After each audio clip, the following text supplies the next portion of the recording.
This 0 to 50 classified contest. We're starting with a look at number 9. This is Tilsworth Lukey, who is 1 from 30 in his career to this point. He gained that one victory at this track, but that was back in the early part of 2018. He hasn't been in much form recently. He's got a mark of 39. He's pretty hard to fancy the mount of Marco Gianni. He's followed around by number 3, that is Blair Logie, who's got a more obvious chance. Cheap pieces on Blair Logie. Yet to win in 16 attempts, but those efforts when hitting the frame here earlier on in the season and the run at Kempton both give him a little bit of a chance. Callum Hutchinson claiming the £7 is a rider that knows him, having been on board for that third place, dead heating for third behind Zaratu here back in February. So he could be expected to run pretty well. Followed around by number 4, that is Henry Croft. Henry Croft, who's got cheek pieces on for the first time here for Tony Carroll. Another one that's got the one career success to his name so far. They also came at this track, but again, it came back in 2018, September of that year, and he hasn't really been in much form on his recent starts. Next one around is number 6, that is Mildine Felix for Rebecca Woodman, yet to win in 16 starts, on the back of a break last time out at Southwell, and was well beaten, pretty hard to fancy. Number 8 is Mrs. Benson for the Michael Blanchard team. She's got a bit of form 2 starts ago that gives her a chance behind Crystal Palace Cat at Kempton. She didn't fire on her most recent start, so needs to bounce back from that, but that run 2 runs ago would give her a little bit of a squeak, as would the previous effort around Lingfield. That is number 8, Mrs. Benson. Drop back one more, and we can see the top weight, Arlecchino's Arc, just at the entrance to out onto the track. Number 1, Arlecchino's Arc for Mark Usher. Second last time out, not beaten too far. That form boosted by the next time out win of the 4th. One of the more likely types in this field, you would think, and a 4-time winner, including 3 times over course and distance, has got the winning habit more than most. That one's followed around by a pretty small-looking filly, Miss Pollyanna, who's yet to win in 16 starts. You can see that she's dwarfed by Arlecchino's Arc as you look at the 2 in comparison around the paddock. She is wearing the hood and would need to improve on anything that she's shown before. So low-level contest coming up, and the last one that we'll see in the paddock is number 7, Miss Pollyanna.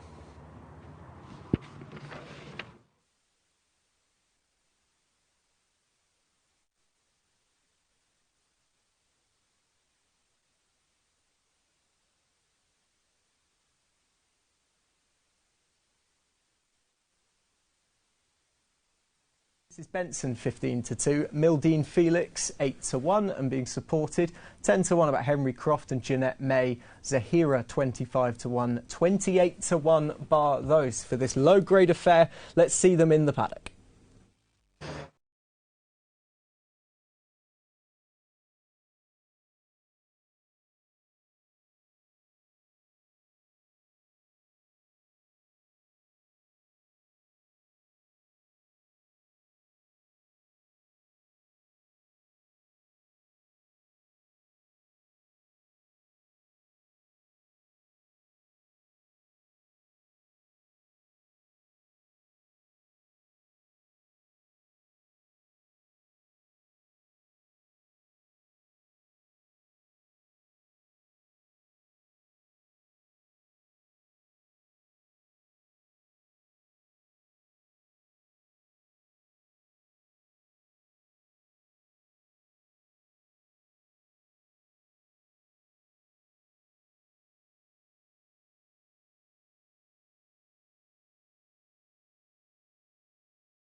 And Arlecchino's Arc has firmed up at the top of the market, 6 to 5 on now. 8 to 1, Mrs. Benson. 8 to 1, also Mildine Felix. 17 to 2, Blair Logie.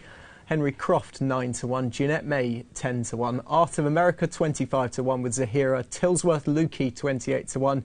And Miss Pollyanna, 40 to 1. Chris, Arlecchino's Arc, a very short price to get back in the winner's enclosure. Yeah, and you can sort of see why, Anthony. I'm not sure whether he's a horse that you'd want to necessarily pile into at a very short price, but the paucity of opposition, a big part of the reason, I think, for his position at the top of the betting at such a short price as he is. He was second at Kempton last time out. That was a good run. He wasn't beaten far. The form has been boosted since, and he's got the winning habit much more than most of his rivals, and he's done it around this track on a regular enough basis as well. 3 times a course and distance winner, so that's going to stand him in good stead, you would think. And he's a horse that comes into it with a really obvious chance, I suppose. Cheek pieces were on for that run last time out. They go back to the visor on Arlecchino's Arc this evening, but he's got previous victories in the visor. His last, in fact, all 4 of his wins have been in this particular headgear, so you could take it as a plus that is back. So Jason Watson, who already knows him, is in the saddle. There's plenty of positives, not too much to not like, other than he's a very short price for a horse that is limited enough, but he's in good form. The second favourite, I was sort of struggling to see, really, Mildine Felix. The interesting thing about him, as much as anything, is that he is the second favourite, and struggling to find much encouragement for him from a form point of view. If you go back to the earlier part of his career when he was with Susie Best, then you can find 1 or 2 bits of form that give him a chance, but it's a while since he's shown it, and there wasn't a massive amount of encouragement at Southwell last time out. So George, back in the studio, we've got a short price favourite that, as a rule, you probably wouldn't think of siding with at a really shortish price, and I'm not going to anywhere, but there isn't a great deal of depth to this opposition. Yeah, it's difficult. I thought Arlecchino's Arc over the 12 furlongs at Kempton last time in a really messily run race. Ben Curtis was aware of that and made a move to position himself to be tactically in the right place as the race unfolded.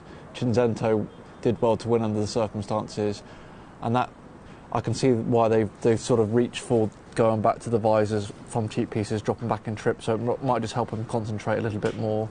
But that was a good run. I suppose Mrs. Benson is a mare who it operates pretty well at this sort of level and is consistent, and the step up to the 12 furlongs last time in the race where Arlecchino's Arc was second, I just don't think the 12 furlongs really suits her. I think probably a 10 furlongs round here will be slightly suited better. Just having a look at Miss Pollyanna going forward for Roger Ingram and Rhian Ingram, yet to win in the 16 starts so far, and ultimately not really gone with a great deal of encouragement to this stage of her career. That horse in shot, George, Blair Logie's got probably stronger claims than several of them. If I was going to have a dart at the race, it would probably be Blair Logie, really, just on account of those runs here and at Kempton back in January.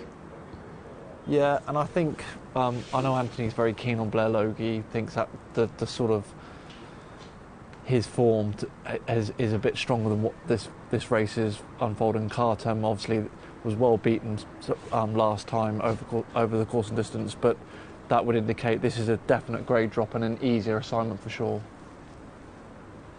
It's Blair Logie, who will win in the 16 starts, but for all that he's running some weak enough races, there won't have been too many a great deal less competitive than this one.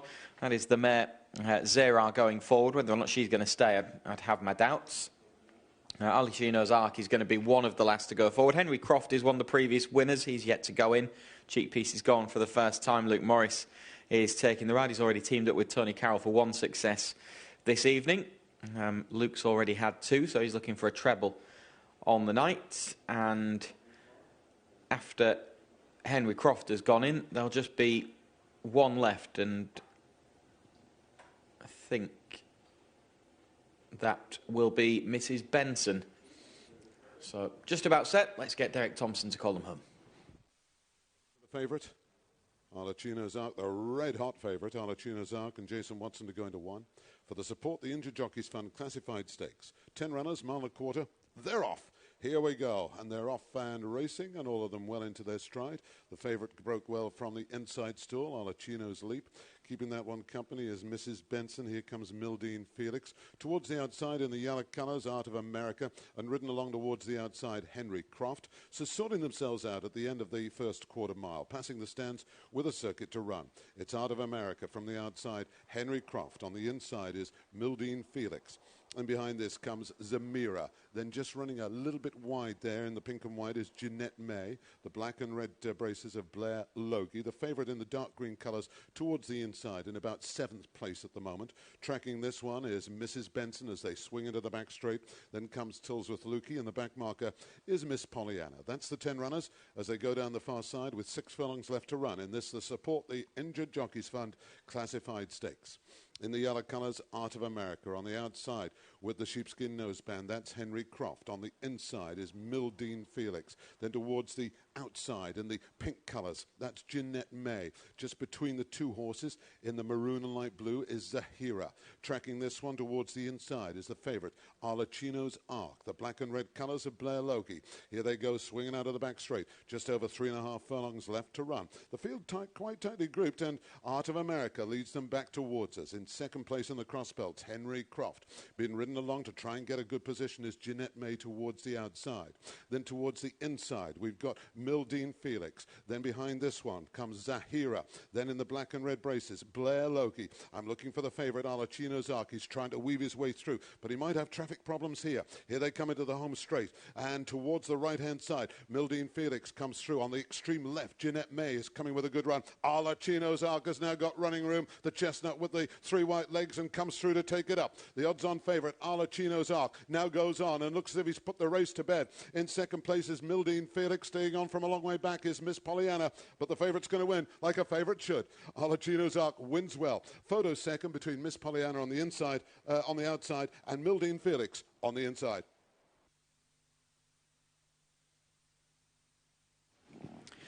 Arlecchino's Arc has won easily a 5th career success, a 4th one over this course and distance, and he's bolted up in a weak-looking classified contest.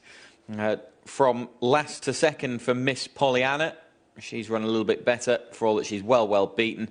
And Mildine Felix, who was surprisingly short enough in the market, has finished in 3rd, justifying that position as one of those behind the favourite in the betting. But the favourite has justified that position to win by a wide margin, building on that 2nd place finish at Kempton last time out, and is the 2nd winner to come out of that race. It's weak form in behind, but Arlecchino's Arc was far too good for them.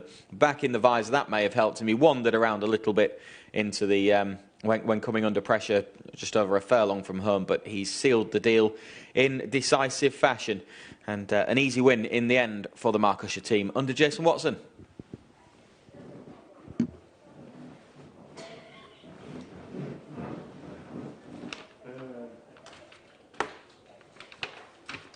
That is what is known as a horrendous affair.